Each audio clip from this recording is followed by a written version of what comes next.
Bismillahirrahmanirrahim. Assalamualaikum warahmatullahi wabarakatuh. Alhamdulillahirabbil alamin. Allahumma shalli ala sayyidina Muhammad wa ala ali sayyidina Muhammad. Yang kami hormati para pemirsa untuk program dari Waqiah Indonesia dengan programnya Mutiara Senja selama bulan Ramadan ini.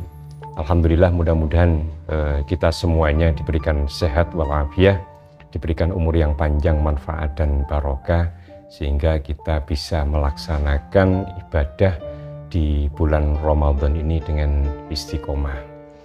Yang kedua kalinya sholawat dan salam kami haturkan kepada junjungan kita Nabi besar Muhammad Sallallahu Alaihi Wasallam, yang kita tunggu-tunggu syafaatnya besok di akhirat kelak. Para pemirsa di Mutiara Senja, untuk tema materi yang kita angkat kali ini adalah tentang metode dakwah dalam kebersamaan. Bisa kita ketahui bersama bahwa Rasulullah Muhammad SAW di dalam berdakwah beliau itu sangat lembut sekali, terutama tentang akhlakul karimah beliau. Innama bu'istu liutammima makarimal akhlak. Beliau itu diutus ke bumi oleh Gusti Allah. Itu adalah untuk memperbaiki akhlak umat pada waktu itu. Dan kita bisa merasakan bersama dengan akhlak beliau Rasulullah Muhammad SAW. Akhirnya Islam bisa jaya di zaman beliau. Nah, kemudian kita kembali ke tanah Indonesia, ke tanah Jawa. Bisa kita melihat sejarah bahwa di Indonesia itu ada para pendakwah yang bisa kita ketahui bersama. Itu ada Wali Songo.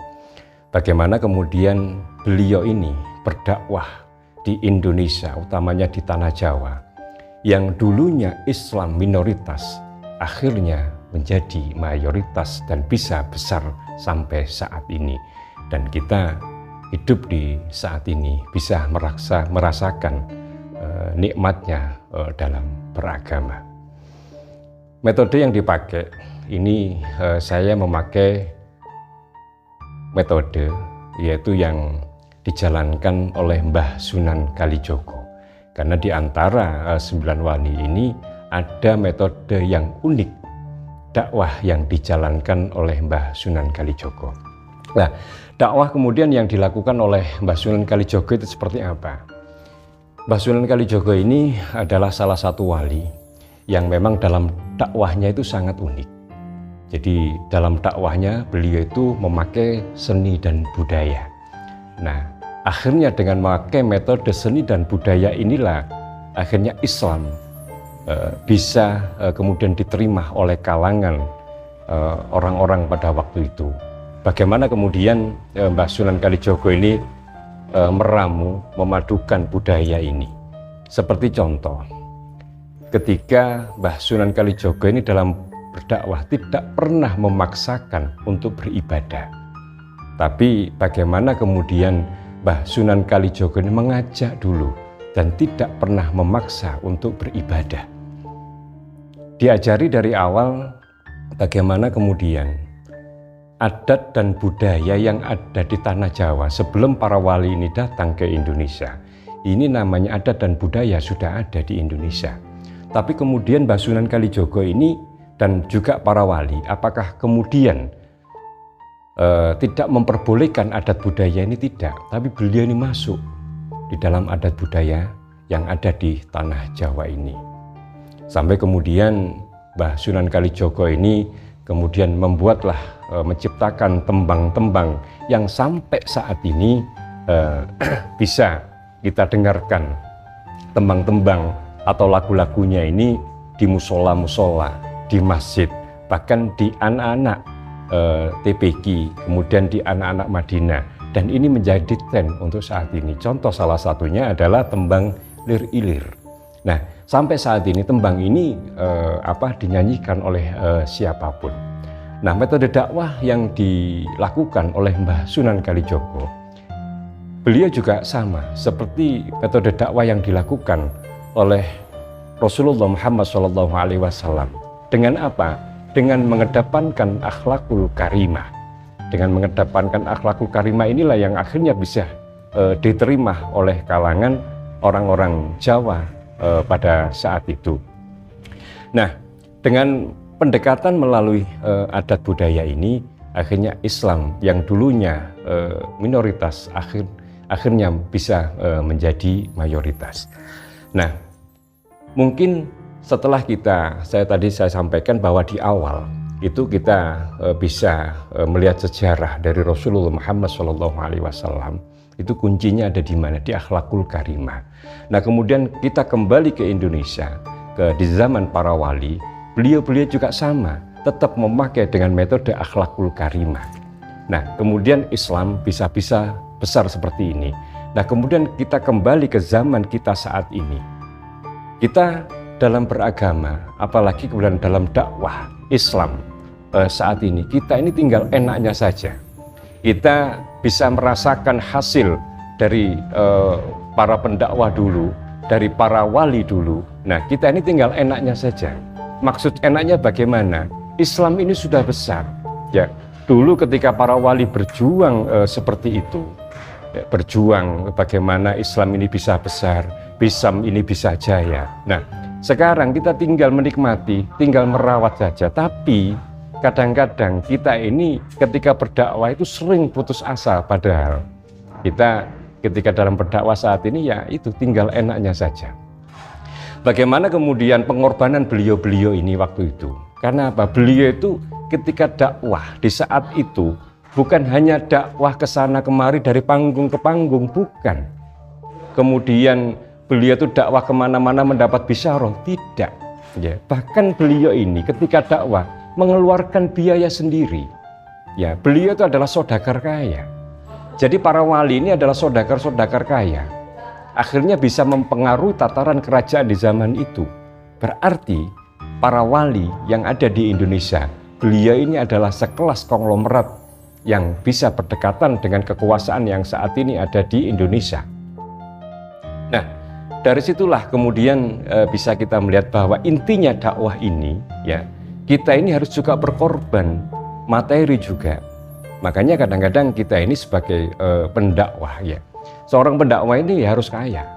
Kaya itu bukan berarti kaya kita ini dikasih oleh umat, kita ini dikasih oleh jamaah, bukan.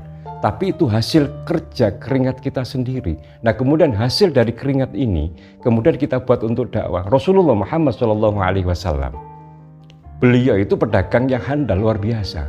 Beliau itu adalah marketing yang luar biasa. Kemudian istrinya itu yang produksi juga handal. Makanya ketika Rasulullah ini dakwah itu juga dagang juga dakwah. Sama kemudian para wali dari tanah Gujarat ke tanah Jawa, beliau adalah saudagar yang sangat kaya, sudah punya modal secara materi datang ke tanah Jawa. Kemudian materi itu kemudian dia dalam berdakwah berdagang. Lah hasil dari ini dibuat untuk dakwah.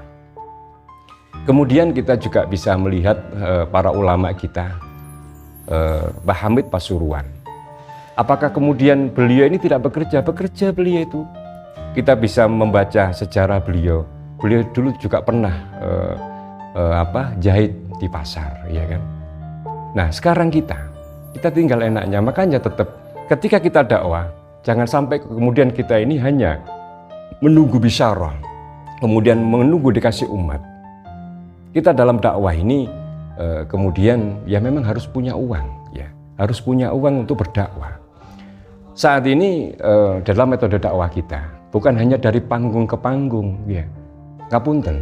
Sekarang ini dakwah kita lebih banyak dari panggung ke panggung, selesai bagaimana kemudian kita tidak bisa melihat hasil, ya, dari apa yang kita sampaikan ini kepada masyarakat. Kadang kita lupa ketika kita dalam dakwah, dari sini pindah ke sana, dari sana pindah ke sini, ya kan? Nah, tapi bagaimana kemudian umat yang ada di bawah ini? Umat yang ada di bawah ini juga perlu kita perhatikan, ya. Dalam dakwah ini bukan hanya teori kita berbicara di panggung, tapi dalam prakteknya itu juga harus kita terapkan. Para wali, kemudian Rasulullah Muhammad SAW, para ulama-ulama kita yang ada di Nahdlatul Ulama. Beliau bukan hanya dari panggung ke panggung, tapi beliau juga turun ke masyarakat. Nah inilah, jadi karena mungkin kita terlena dengan kondisi yang saat ini Islam sudah besar, Islam sudah nyaman seperti ini, kita akhirnya terlena. Jadi pada intinya, dalam dakwah ini kita bisa merangkul kepada siapapun. Karena dulu ketika Mbah Sunan Kalijogo dalam berdakwah, ini bisa bergandengan dengan tokoh-tokoh adat budaya di masa itu. Ajaran-ajaran beliau tidak pernah memaksakan kehendak beliau, tapi pelan-pelan diajak contoh.